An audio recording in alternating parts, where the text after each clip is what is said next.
Hey, happy weekend, everyone. It's Meredith. I am here with a message for Friday the 11th, Saturday the 12th, Sunday the 13th of March.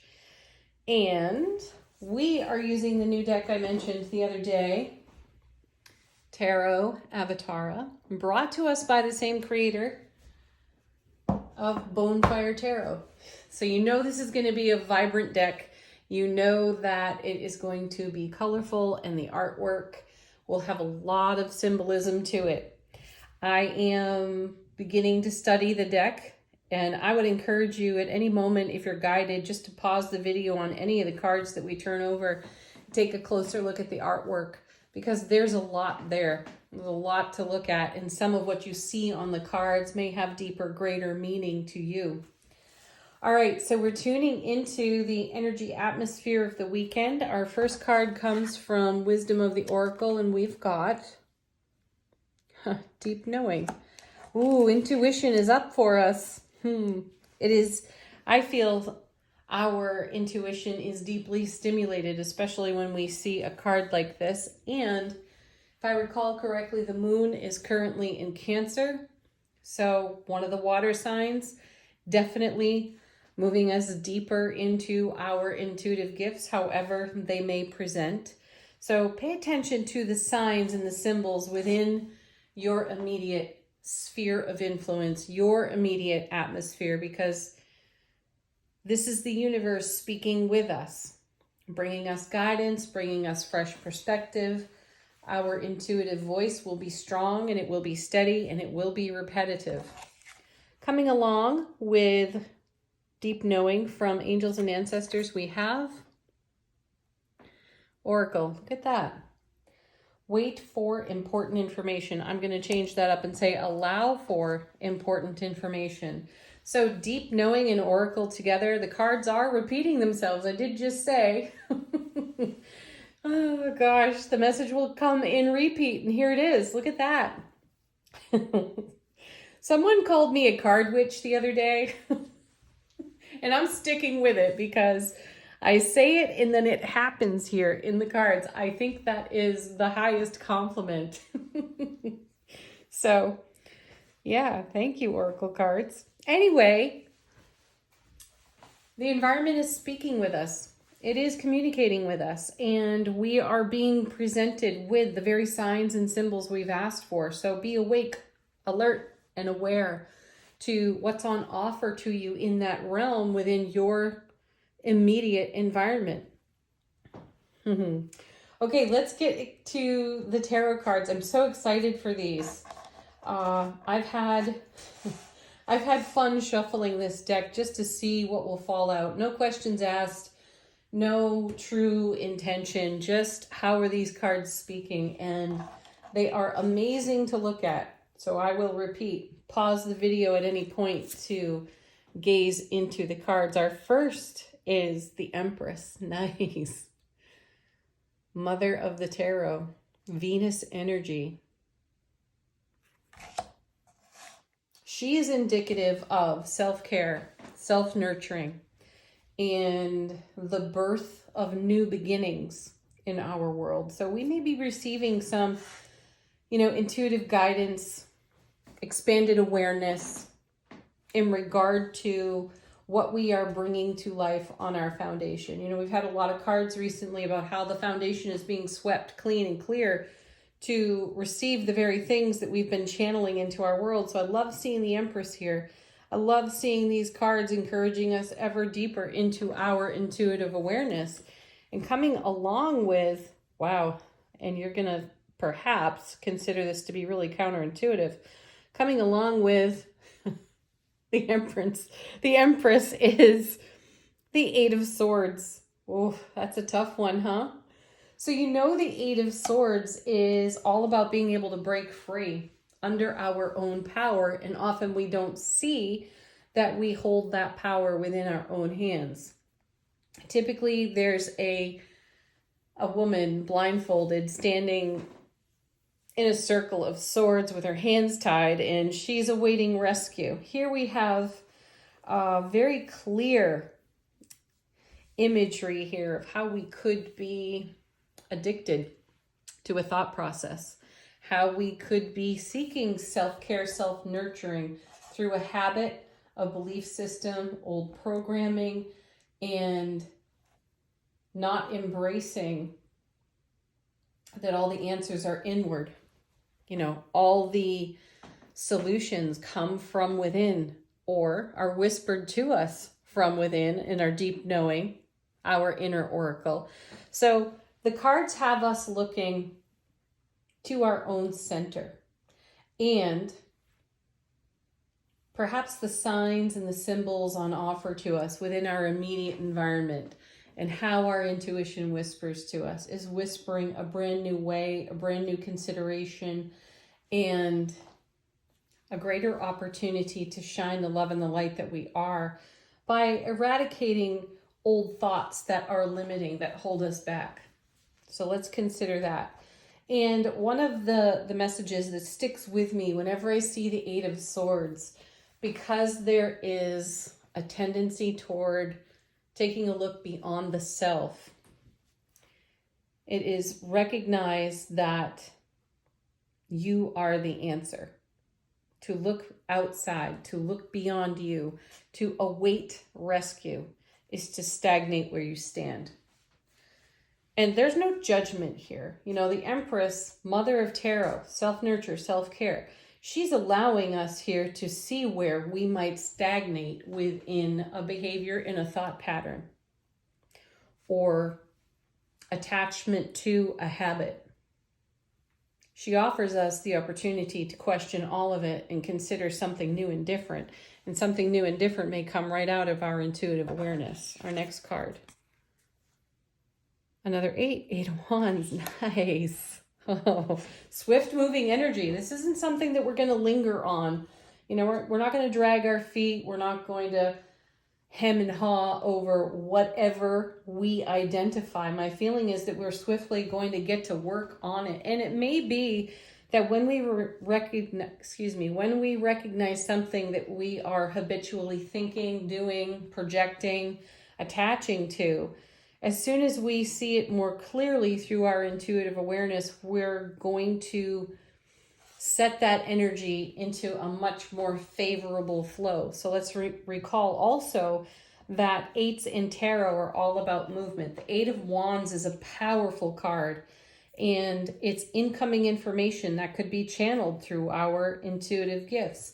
It could be information that comes to us spontaneously in conversation with another person. And the 8 of Wands is also a super stable card for us, as is our 8 of Swords. We're stable within our mind, within our heart, and our passion and our fire. We're stable in these realms, so we're able to look at whatever our 8 of Swords is and move effortlessly through that energy in a non-judgmental way, and more of an embracing, all parts welcome kind of way. 8 of Wands also in its stability is the 4 of Wands doubled. Super stable foundation, and it's double the bliss, joy, and happiness that the 4 of Wands brings us as well. Lastly, this is a card about energy being woven together. Not the first time we've had that message recently either. So this is considered a marriage card in tarot. So we could be weaving new energies together out of consideration from what's on offer to us in our intuitive wisdom. Next card. Look at that, the Emperor. Ooh, what a nice one.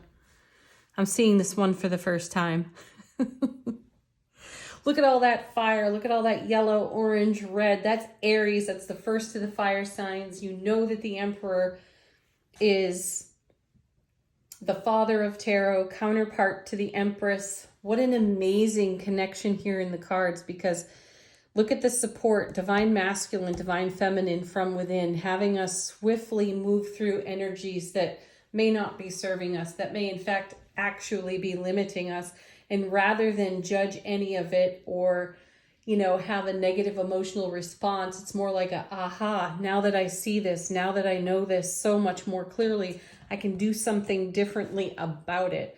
So the Emperor brings us in touch with our wisdom. You know, his nickname in tarot is the know-it-all.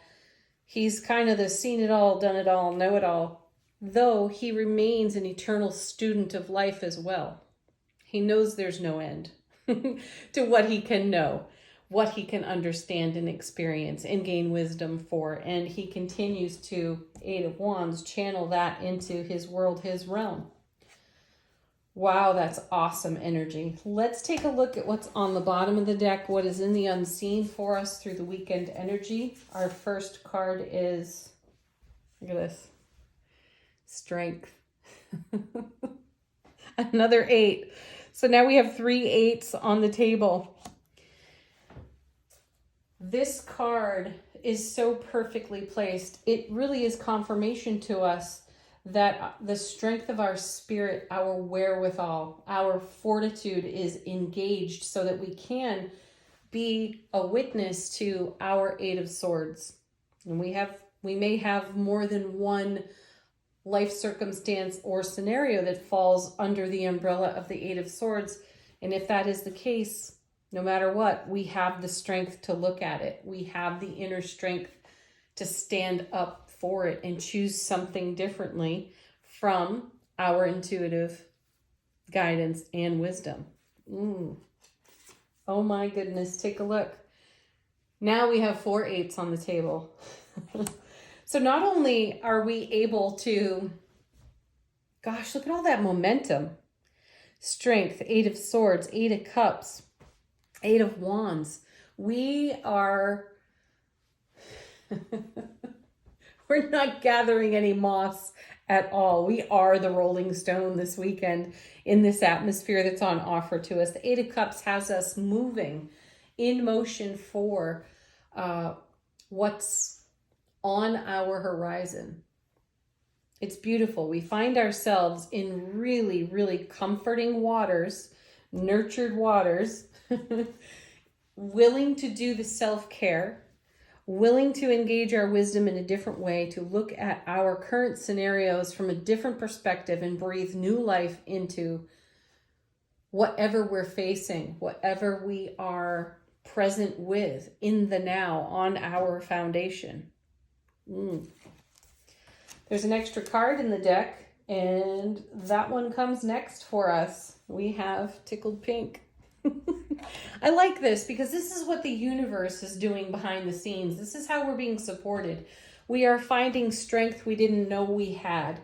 We are discovering our willingness to move from really good and comfortable situations and circumstances and scenarios into new, fresh, unknown situations. And we're doing that through the guidance of our own intuition. And we're doing that in a way that surprises and delights us as well in the Tickled Pink card. I'm going to keep going because these next 2 cards off the bottom are, I feel, important. We have the Blasted Tower. How appropriate, right? Because we have all this stability and momentum coming from the 8s. They're all doubled 4s, right? Super stable foundations. Now we have the Tower. We're able to take a look at the cracks in our own foundation. We are able to tear down the walls of boundaries and limits that we've set for ourselves. And while that can be wildly uncomfortable, look at all the nurturing, supportive energy we have between the Empress and the Emperor from our inner divine feminine, divine masculine. We're staying balanced, we're staying harmonized so that we can take a look at what could really be uncomfortable through that 8 of Swords. And we're facing it. We're not hiding from it. We're not awaiting rescue of any kind. We're coming to our own aid here. And then the next card, last card, this is beautiful. It is the 6 of Wands. That's victory and success, homecoming to the self. And it all starts by listening to our own inner voice. Channeling our soulful presence into the now allows us to see with such clarity and to respond to the all parts welcome, even the parts we tried to sweep under the rug, even the parts we wish somebody would help us with. Nobody can. We're the only ones that can face whatever our 8 of Swords is. And we are willing to take down the tower, to break down the boundaries, to turn a limit into the unlimited within self. And we're doing it in a loving and kind way. Oh, that's great. Okay, angel answers. Kind of tough to follow those cards, huh? But angel answers, that's more of our own inner divine oracle at work for us. So if you've got a question, put it to the cards. Allow them to confirm something for you. Just simply let, oh my gosh. It didn't fall from the deck, though I'm offering it up because listen to your intuition. It goes hand in hand with these other cards over here. Okay, so we will allow the angels to whisper to us.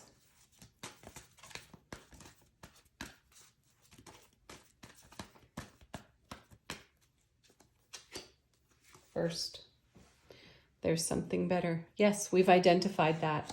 And because we have identified that there is something better, we're able to take a look with a non-judgmental eye at our own Eight of Swords and bring a whole lot of stability and healing to it.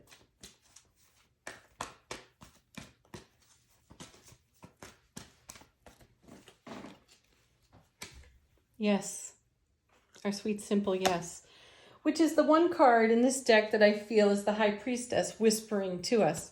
Excuse me. So yet another nod to the intuitive.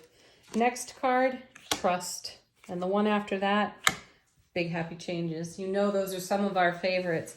And this is what we're up to on our own foundation. We're making happy changes for ourselves. Okay, final card from Divine Abundance. Final word on the reading, a point of contemplation. We have extraordinary. Yes, we are, aren't we? Oh, nice. There's a wild and impetuous uniqueness to you that deserves to be honored. And how did your Eight of Swords prevent that, right? It could simply be that we were not necessarily expressing our extraordinary nature. Here's the greatest invitation ever. Do that. All right, everybody, have a beautiful weekend. Thank you for joining me as always. Peace, love, joy, happiness. Namaste.